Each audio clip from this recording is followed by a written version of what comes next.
শেষ কথাটা যেটি বললেন রাজ্জাক ভাই, মানে খুব শঙ্কার কথা বললেন, এবং শব্দগুলো যদি আমরা দেখি যে কোনো মতোই এইরকমভাবে বেআইনিভাবে, কোনো বেআইনি শব্দটা বলেছেন কিনা আমি ঠিক মনে করতে পারছি না, কিন্তু যেভাবে আসলে সংসদে যাবে আসলে, এবং যদি গণভোটে হা জয়যুক্ত না হয় তাহলে বিষয়টা কি দাঁড়াবে, এবং সংস্কার সম্পর্কে যে প্রথমেই যেটি রাজ্জাক ভাই বলছেন যে প্রথম দিকেই উনি আসলে বুঝতে পেরেছেন যে এটির আসলে সারবত্তা সেইভাবে নাই। তা আপনারা তো দীর্ঘদিন এই সংস্কার কমিশনের সাথে ছিলেন, দ্বিমতও করেছেন, ওয়াকআউটও করেছেন আপনারা, কিন্তু ছিলেন তো আসলে, তাহলে কি হলো আসলে? না, ধন্যবাদ আপনাকে। ধরেন আমি সরাসরি আলোচনায় যদি যাই, এখানে জাকি ভাই যে প্রশ্নগুলো তুলেছেন, মানে আমার বিবেচনায় সবটাই ন্যায্য। এটা এক কথায় উত্তর দিলাম। দ্বিতীয়, এটাও আমি মানে আমার বুঝ থেকে দায়িত্ব নিয়ে বলছি যে অন্ততপক্ষে আমরা এবং আমার ধারণা রাজনীতিবিদরা সবাই, যে যেহেতু এইখানে এই জটিলতাগুলো আছে, আমরা কোনোভাবে একটা নির্বাচনের মধ্যে ঢুকি, আইন বেআইন পরে দেখব, এবং পরে এটা সংসদকে দিয়ে রেকটিফাই করানো যাবে।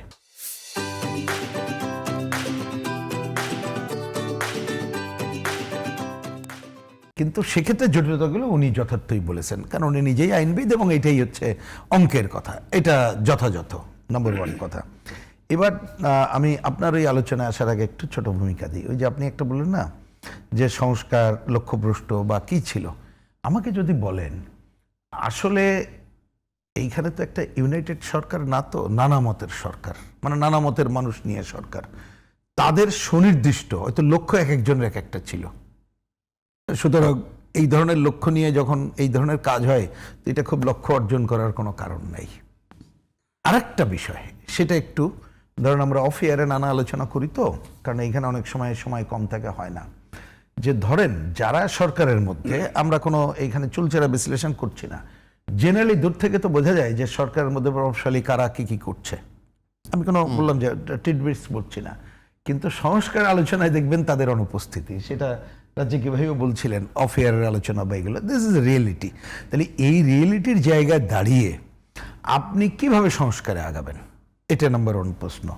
দ্বিতীয়ত দেখবেন সংস্কারের আলোচনা তো আমাদের আগেই দরকার ছিল। যদি বলেন এইবার তো একটা বৈষম্যহীন শব্দটা চলে আসছে, আপনি কি কোথাও পেয়েছেন বৈষম্যহীন নিয়ে কোনো আলোচনা হয়েছে? অর্থনৈতিক দুর্বৃত্তায়ন একটা কমিশন হলো, তারা একটা ভালো পুস্তিকা ছাপলো, পরে এটা কোনোদিন আলোচনা না। শিক্ষা নিয়ে কোনো আলোচনা হয়েছে? কর্মসংস্থান নিয়ে কোনো আলোচনা হয়েছে?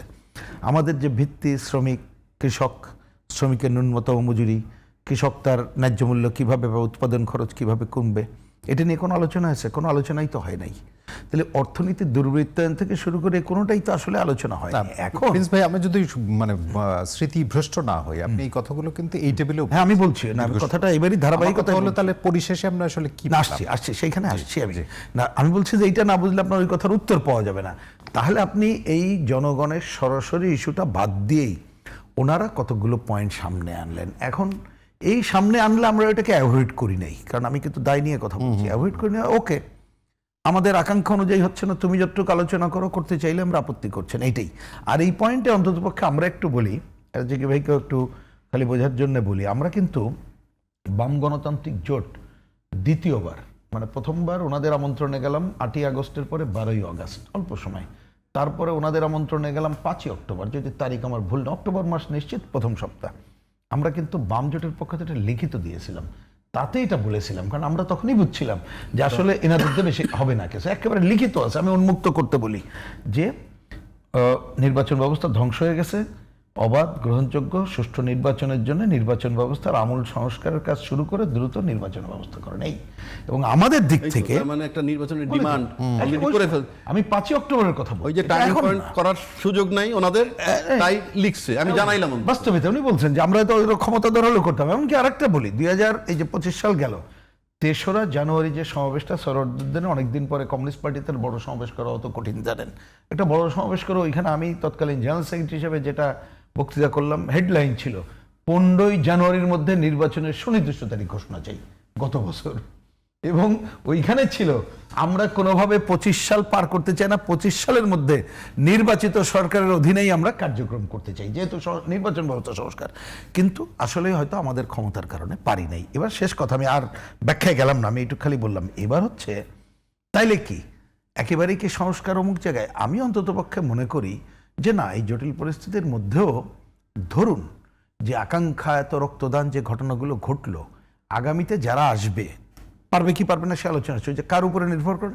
এটা নির্ভর করছে সরকারের সদিচ্ছা কি এবং সংসদে তার পজিশনটা কি দাঁড়াবে, বা সে একা না হোক অন্যদেরকে নিয়ে করতে পারবে কিনা, তার উপরেই কিন্তু অনেক কিছু নির্ভর করছে। কিন্তু আমি জটিলতা কি দেখি জানেন, উনি কিন্তু জটিলতাটা কারেক্টলি ডিল করছেন। আমি যদি বুঝে থাকি, দেখেন আমাদের সংবিধানে কিন্তু গণভোটও নাই, এবং ওই যে উনি যে জটিলতাগুলোর কথা বললেন এই জায়গাগুলো আমরা যার জন্যে, এবং গণভোট আমার বিবেচনায়, আমরা যতটুকু আইন টাইন বুঝি বা আমরা যারা কথা বলেছি, এই গণভোটে আপনি যদি বলেন হ্যাঁ আর না যাই জয়যুক্ত হোক না কেন, এইটা কিন্তু সংসদ মানতে বাধ্য না, আইনি কথা বলছি।